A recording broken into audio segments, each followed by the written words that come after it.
todos. É uma satisfação muito grande estar com vocês hoje, mais uma vez, entre família espiritual querida de Monte Azul Paulista. Que Jesus nos abençoe, que possamos ter uma noite de paz, refletindo nas lições de Jesus à luz do Consolador. Trouxemos para hoje um tema que tem nos preocupado ultimamente, né?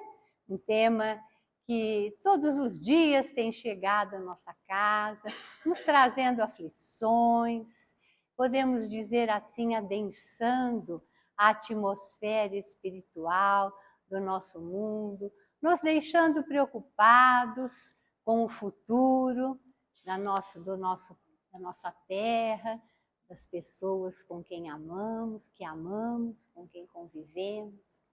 Então fomos buscar na doutrina espírita aquelas mensagens, aquelas orientações que vêm para confortar o nosso coração nesses dias difíceis que estamos vivendo.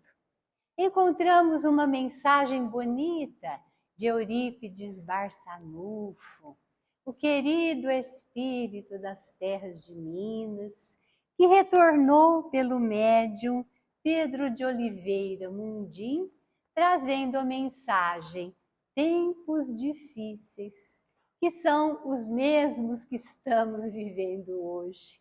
Então vamos iniciar a nossa reflexão lendo um pedacinho, o começo dessa mensagem. No curso da jornada terrena, eis que se agudizam os problemas humanos. Conflitos, embates, doenças, epidemias, catástrofes ocupam os noticiários. A angústia generaliza-se, contaminando a todos. Questiona-se o porvir. A insegurança conduz muitos à descrença e à desesperança. Não é exatamente o clima que vivenciamos, né? Eurípides retratou bem nas suas palavras esse momento que nos aflige. Embora todos nós desejássemos conduzir bem, com tranquilidade as nossas vidas, diante dessas notícias a gente se abala. Parece que nada está bom, parece que sempre há no ar uma preocupação. E é isso o que a catástrofe da guerra produz. E nós temos convivido com esse drama desde o início da história da Terra. Muitas vezes, a origem dos nossos medos, a origem dos nossos conflitos interiores surgiram em alguma dessas fases da história em que participamos ou fomos vítimas das guerras e viemos de vida em vida tentando reparar o estrago que esse grande mal produz a todos nós espíritos que realizamos a nossa jornada evolutiva na Terra. A guerra está presente na sociedade humana desde os tempos pré-históricos e tudo mudou, tudo melhorou. A ciência melhorou, a inteligência trouxe o advento de inúmeros inventos que trouxeram mais conforto à vida humana, melhoria em todos os setores, a cultura aprimorou-se, as leis humanas tornaram-se mais justas e caminhando para a perfeita lei da justiça divina. Aos pouquinhos, costumes antigos, bárbaros, vão sendo eliminados da legislação humana e a lei vai se aperfeiçoando, melhorando a vida das criaturas. A única pedra de tropeço que ainda atrapalha a evolução do homem são as guerras, é a belicosidade, são os conflitos entre os homens a partir de interesses pequenos, mesquinhos, que se agigantam e causam inúmeros sofrimentos à humanidade inteira. E o que o Espiritismo nos explica sobre as guerras? Foi Deus quem criou as guerras? Não, aprendemos que a guerra é criação da criatura humana, que ainda se encontra voltada para os seus sentimentos mais primitivos. E embora a inteligência tenha avançado e produzido maravilhas, o homem não conseguiu libertar-se da sua necessidade de gerar conflitos quando as suas vontades, as suas ambições não estão satisfeitas. Então, a doutrina espírita nos orienta que a guerra é um estado passageiro da humanidade. Muitos perguntariam, mas como passageiro se vem desde a pré-história? É lento, está sendo muito lento, mas por nossa culpa, por nossa causa. Mas é passageiro, porque os espíritos nos ensinam que com a evolução do sentimento humano, quando o sentimento, quando a moral, a ética humana equiparar-se à evolução da inteligência, então sim, as guerras definitivamente, segundo as palavras de Emmanuel, serão confinadas aos museus. Que maravilha quando chegar esse dia, quando a gente não ouvir falar de guerras, senão quando visitar algum museu e encontrar lá a exposição dos armamentos mortais que foram utilizados e lamentarmos essa fase da humanidade. Mas esse dia vai chegar, tenhamos esperança. O Cristo está presente como príncipe da paz, reinando entre os homens e conclamando-nos incessantemente para a nossa modificação interior. Desde os momentos em que conviveu com a humanidade na Terra, ele deixou o convite para a busca da paz. Pouco antes de partir, ele disse: a minha paz vos deixo, a minha paz vos dou. Não vou-la dou como a dá o mundo. E assim conclamou-nos a não nos perturbarmos e seguirmos firmes, confiantes, aceitando a sua mensagem e praticando como roteiro seguro para se obter a paz. E hoje nós temos os ensinamentos do Cristo, a luz do Espiritismo, que vem nos orientar ainda mais profundamente a respeito do assunto.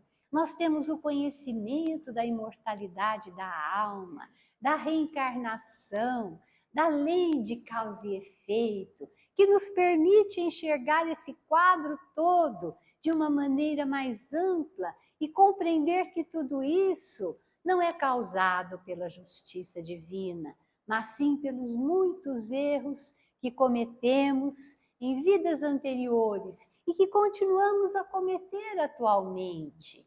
E quando conseguirmos superar essa pedra de tropeço, também mudaremos o quadro atual da humanidade. Quando falamos, lembramos o convite do Cristo, nos dizendo: a minha paz vos deixo, a minha paz vos dou. À primeira vista, nós imaginamos que o Cristo vem com um pacotinho de paz embrulhado para presente e nos entrega e diz: olha, aqui está a minha paz. Então, à primeira vista, a gente fala: oh, Senhor, muito obrigada, eu quero a sua paz. Mas depois ele completa e diz: não vou lá dou como a dá o mundo. Então, tudo muda de figura, porque aprendemos que a paz do Cristo não é aquela paz que o mundo nos sugere, a paz do comodismo, a paz da tranquilidade, a paz de podermos ter tudo o que desejarmos sem esforço algum.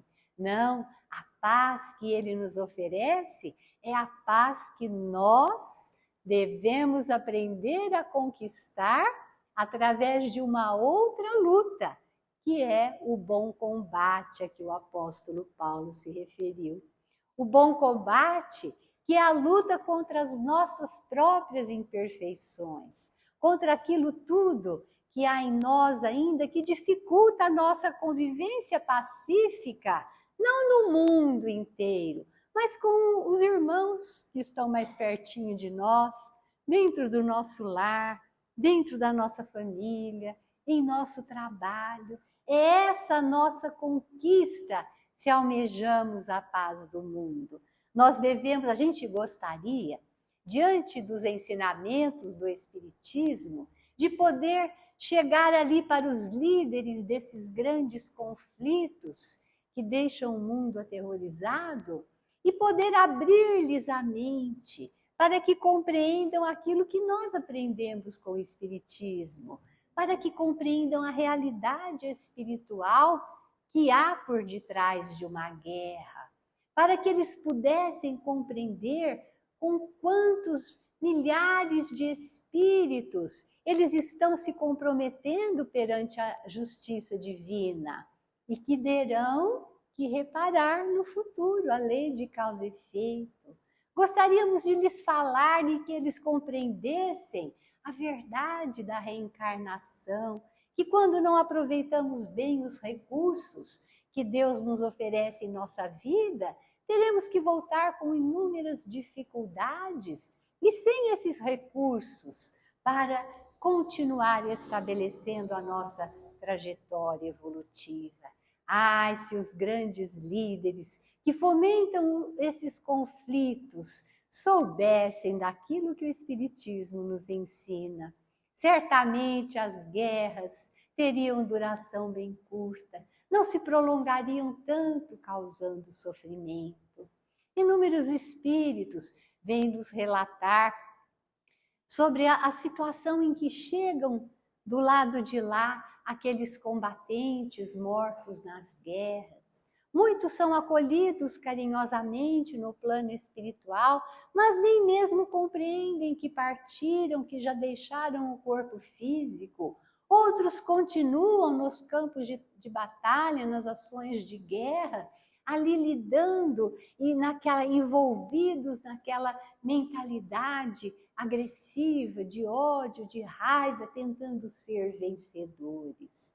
Sergito de Souza Cavalcante nos explica, eu acho muito interessante, ele fez uma estatística e nos diz o seguinte: as armas existentes no mundo atual equivalem a 1 milhão de bombas atômicas, que dariam para destruir o nosso planeta em poucos minutos.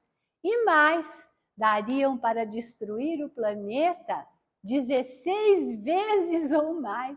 Olha só a ignorância humana, os homens acumulando arsenais de guerra que dariam para destruir o nosso mundo em poucos segundos. E diante da possibilidade de uma guerra atômica, nem se pode cogitar de um vencedor, porque não haverão vencedores. Não vai sobrar ninguém, não é? Para se glorificar de ser o vencedor. Então, o que tem segurado essa situação é justamente esse fato, que os dois lados, com seus arsenais, podem destruir-se mutuamente. A mesma hora em que um aciona um botão aqui, de um míssil destrutivo, o outro faz a mesma coisa. Então é isso que ainda tem levado os homens a controlar os seus impulsos bélicos e o que tem segurado os grandes dramas previstos pela humanidade. E Sergito de Souza Cavalcante, que é um escritor espírita que admiramos muito, nos diz mais. Diz que o valor investido em um só tanque de guerra daria para construir 526 salas de aula completas, com todos os móveis e utensílios necessários. Então vejam a ignorância humana ainda, daqueles que fomentam as guerras, quando poderiam, com esses valores, investir no futuro brilhante e promissor das gerações vindouras, trazendo para a Terra dias melhores e mais felizes. Então percebemos que se pudéssemos, com os conhecimentos que a doutrina espírita nos traz, contribuir de alguma maneira para modificar o panorama mundial e levar esses conhecimentos a esses líderes, certamente o quadro seria outro. Se pudessem compreender que cada dor, cada família destruída, cada sofrimento deverá ser reparado através da justiça divina, então daria um passo atrás, né? Porque veriam um montante da dívida que estão construindo para suas vidas futuras. Mas nós podemos fazer alguma coisa? E se não podemos ir até lá mudar a ideia desses líderes conflituosos, há algo que possamos fazer aqui, agora, para ajudar a modificar esse panorama, essa atmosfera belicosa? Aprendemos com a doutrina espírita que sim. Divaldo Pereira Franco, em recente mensagem recebida do Dr. Bezerra de Menezes, nos orienta a esse respeito e nos diz que se não podemos agir diretamente nos conflitos mundiais, nós podemos intimamente gerar um clima de paz em torno de nós. Podemos nos fixar na ideia de viver cada dia em paz, controlar nossos impulsos belicosos, para não dizer briguentos, né? E evitar fazer a guerra na família, evitar fazer a guerra no trabalho, evitar fazer a guerra nos lugares aonde frequentamos. Ao contrário, agindo como pacificadores em todos os lugares em que formos e percebermos o surgimento de um conflito. É o famoso colocar os panos quentes, né? Que as nossas avós sempre diziam em alguma discussão dentro de casa, em algum outro conflito na família, ser aquela pessoa pacificadora. Mas para sermos pacificadores, primeiramente precisamos aprender a ser pacíficos. O Cristo já nos ensinou. Bem-aventurados os mansos, porque herdarão a terra. Bem-aventurados os pacificadores, porque serão chamados filhos de Deus. Ser manso significa ser pacífico, não retribuir o mal que se recebe, ou, se possível, retribuir com o bem. Isso é ser manso. Quando aprendermos a fazer isso, seremos pacíficos. É um degrau. Aí nós podemos galgar o degrau de pacificadores, de ser aquele que auxilia na solução dos conflitos e promove o bem. Aí nós já teremos categoria para poder sermos pacificadores. Então esse é o nosso objetivo. Esse é o convite de Jesus. Bem-aventurados os mansos, porque herdarão a terra. Quando? Herdaremos a terra toda? Não, herdaremos a possibilidade de habitar na terra regenerada, quando ela for um mundo melhor. Herdaremos a condição de espíritos condizentes com um mundo de regeneração. E se pudermos ser pacificadores, seremos chamados filhos de Deus. Por que os outros não são filhos? Claro que sim, mas seremos aqueles filhos que compreendem aquilo que o Pai nos propõe e que se apressam a realizar a sua vontade e, quem sabe, um dia nos tornarmos co-criadores de Deus, assim como Jesus nos ensinou: vós sois deuses. Um dia chegaremos lá. É como a história da guerra, é lenta, mas passageira essa fase. E se nos esforçarmos, ela não será mais tão lenta, porque à medida em que vamos criando esse clima de paz em torno de nós, vamos buscando melhorarmos à luz dos ensinamentos do Evangelho, praticá-los em nossa vida, nós vamos gerando uma atmosfera espiritual salutar. Então, se eu conseguir fazer isso, e cada um de vocês, meus irmãos, conseguirem fazer isso, juntos nós faremos surgir uma atmosfera grande e salutar, que envolverá toda essa cidade.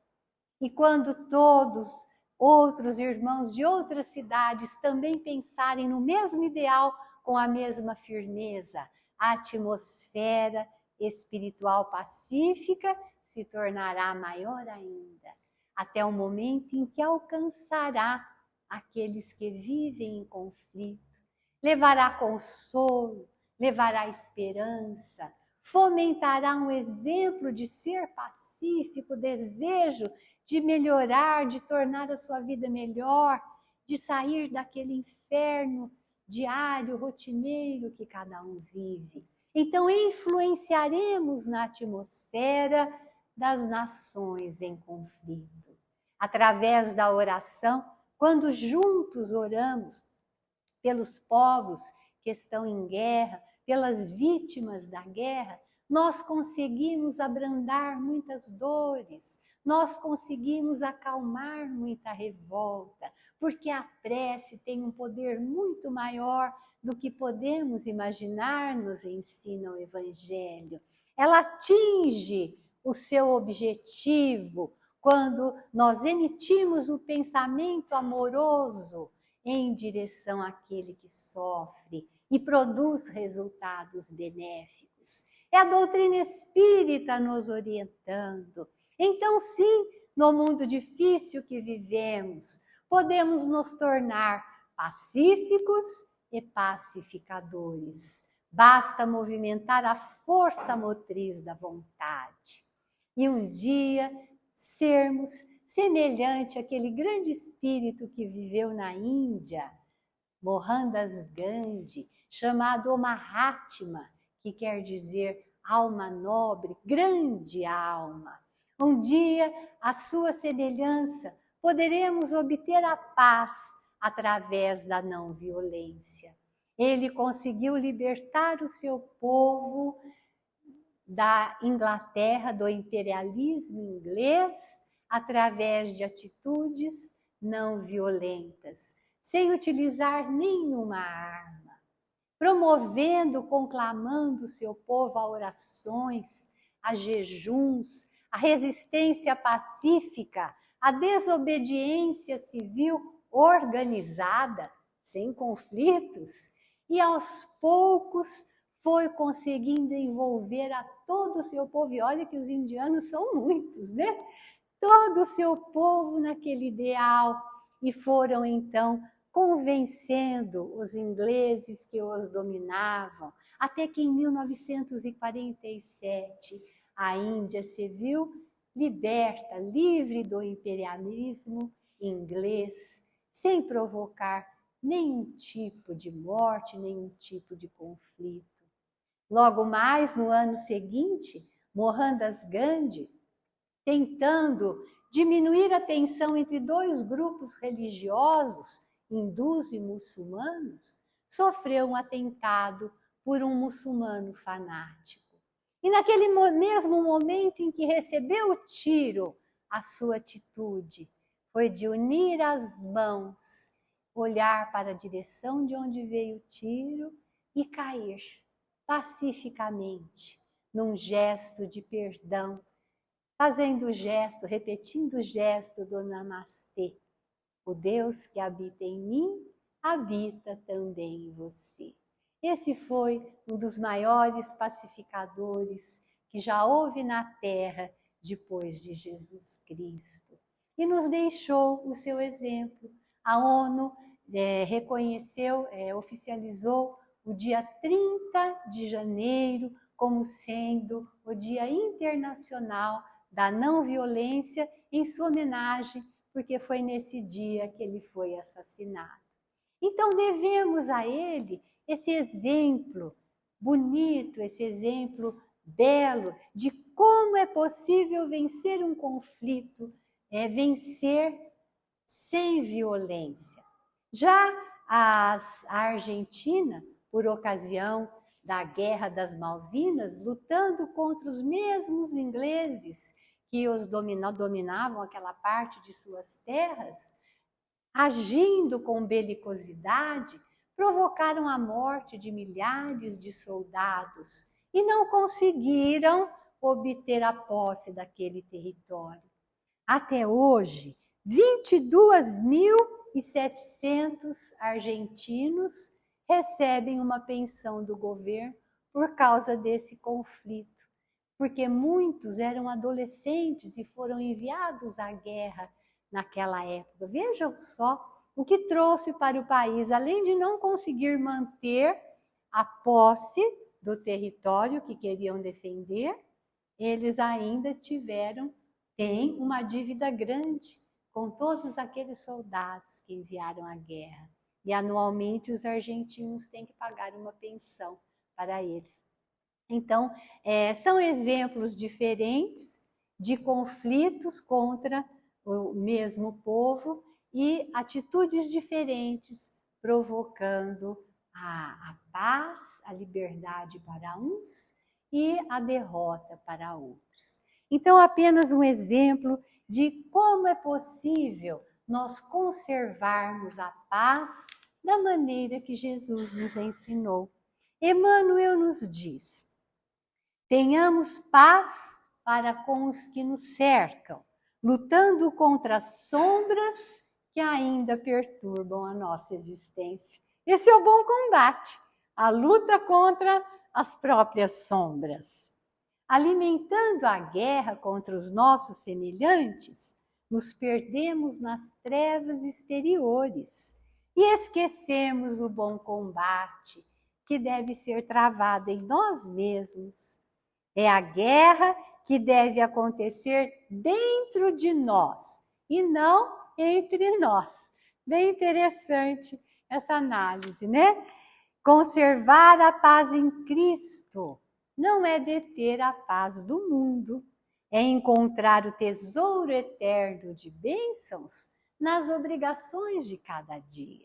Vejam só, naquelas tarefas que às vezes a gente faz murmurando, né? Aí ali a gente acaba perdendo a paz do nosso dia.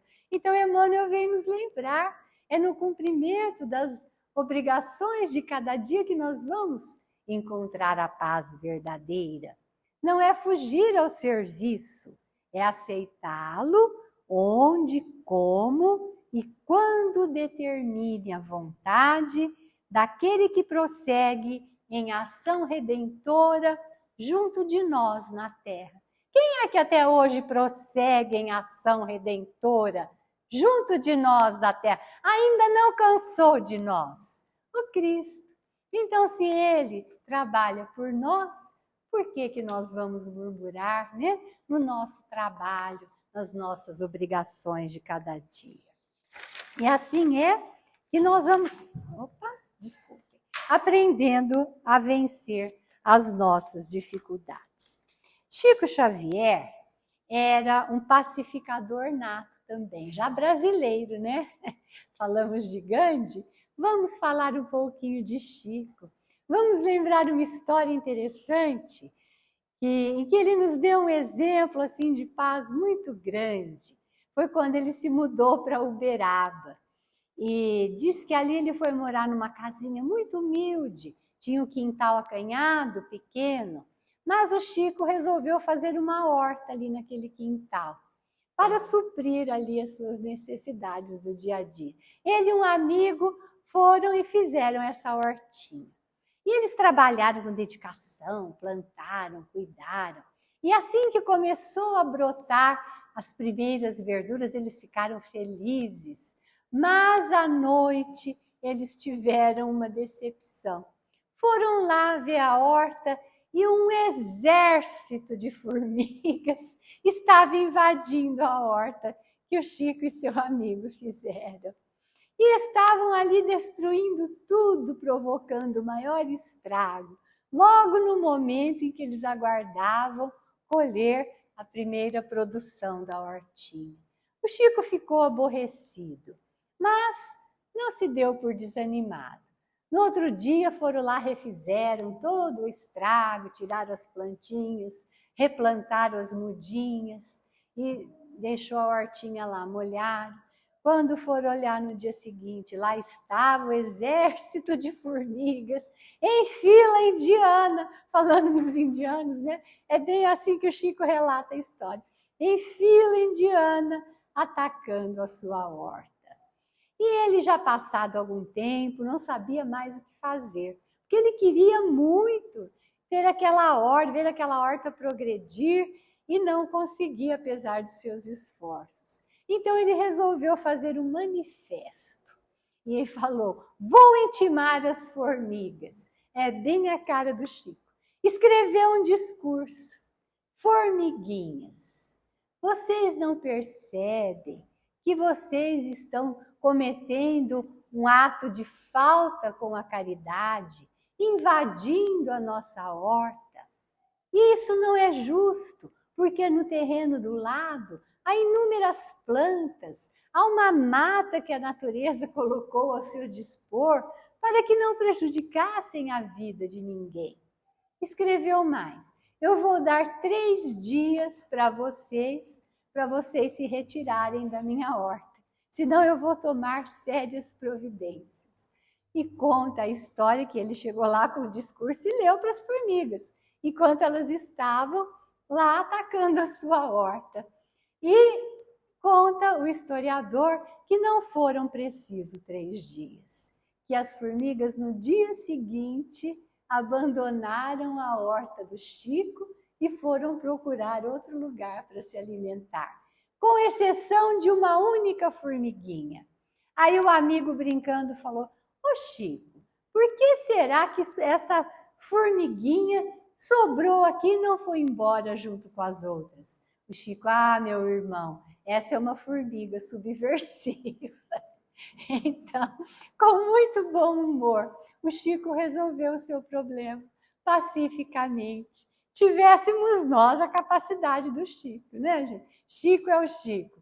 Mas ficou o exemplo, né, a nos dar de que nos pequenos problemas da vida, do cotidiano, é possível, sim, nós termos atitudes pacíficas, buscarmos as soluções mais pacíficas possível, evitando piorar a atmosfera belicosa de guerras, de conflitos, que já traz tantas angústias para a humanidade. Nas nossas dores, nas nossas dificuldades do dia a dia, quando cultivamos a confiança em Deus e aguardamos resignados o momento em que tudo aquilo que nos traz angústias, que nos aflige, irá passar, nós também estamos tendo atitudes pacíficas, sem nos revoltarmos contra os problemas inquietantes. No Momento Espírita, nós lemos uma história muito interessante a esse respeito. Conta-se que em uma cidadezinha foi iniciado um concurso para aquele pintor que retratasse melhor a paz em sua obra. Então, muitos participantes se candidataram àquele concurso. E após o concurso, restaram 3 finalistas. Um deles havia pintado um cenário lindo da natureza, onde se podia ver um campo florido, as borboletas. Podia-se até perceber que as borboletas balançavam sobre a brisa suave que envolvia aquele cenário. Um quadro lindíssimo. O segundo finalista retratou um céu muito azul e nuvens brancas e muitos pássaros ali planando por entre aquelas nuvens brancas. e quem olhasse para aquele quadro sentia despertar em seu coração o sentimento de paz. Já o terceiro artista retratou um grande rochedo em meio a um mar tempestuoso, aonde se via ondas enormes e furiosas indo de encontro ao rochedo e agredindo-o no meio do mar. Era uma cena até violenta pelo tema proposto, a paz. E os 3 finalistas, então, foram submetidos aos juízes para decidir quem seria o vencedor. E qual não foi a surpresa quando o quadro vencedor foi justamente o do rochedo que era agredido pelas ondas do mar. Os 2 outros pintores ficaram indignados e foram conversar com o juiz que havia desempatado, o concurso. E lhe disseram: senhor juiz, mas por que um quadro tão violento foi escolhido se o tema proposto era a paz? Aí o juiz olhou para eles e disse: vocês repararam que por entre as fendas, uma das fendas do rochedo, havia um ninho de pássaros? Eles: sim, nós percebemos. E perceberam que ali o pássaro e seus filhotes estavam tranquilos, serenos, enquanto as ondas furiosas vergastavam o rochedo? E eles então compreenderam e se aquietaram, pois esse quadro vem nos trazer a mensagem da confiança em Deus, que devemos manter a tranquilidade que devemos manter diante das tribulações da vida. Quando temos confiança, consciência tranquila, nós conseguimos seguir sempre em paz diante das maiores adversidades. Então é um exemplo muito lindo que nos ficou dessa história, porque quando a adversidade nos visita, a nossa primeira reação é a de inquietação, muitas vezes de reagir com agressividade diante daquilo que vem para nos tirar da nossa rotina, da nossa vida, do nosso comodismo, que vem nos tirar do nosso lugar habitual e nos forçar a nos movimentarmos para a solução do problema. Muitos se revoltam contra Deus, dizendo: Senhor, por que eu, sendo que eu sempre tive uma vida exemplar? Mas apenas Deus conhece o que vai no íntimo de cada um dos filhos seus. E em cada filho, Ele deseja amorosamente o melhor, que ele alcance o seu projeto de vida que deixou íncito em cada criatura sua. Progresso, a evolução. Então, companheiros, que a mensagem de hoje, sempre em paz, possa calar em nossos corações e nos auxiliar diante das aflições da vida, diante dos quadros que não podemos compreender. Quando nos revoltarmos diante daquilo que o mundo nos apresenta ou diante daquilo que a vida nos traz, recordemos o príncipe da paz quando nos disse no Sermão do Monte: bem-aventurados os mansos, porque herdarão a terra. Bem-aventurados os pacificadores, porque serão chamados filhos de Deus. Que esse nosso Mestre amado nos acompanhe e nos abençoe sempre. Que assim seja.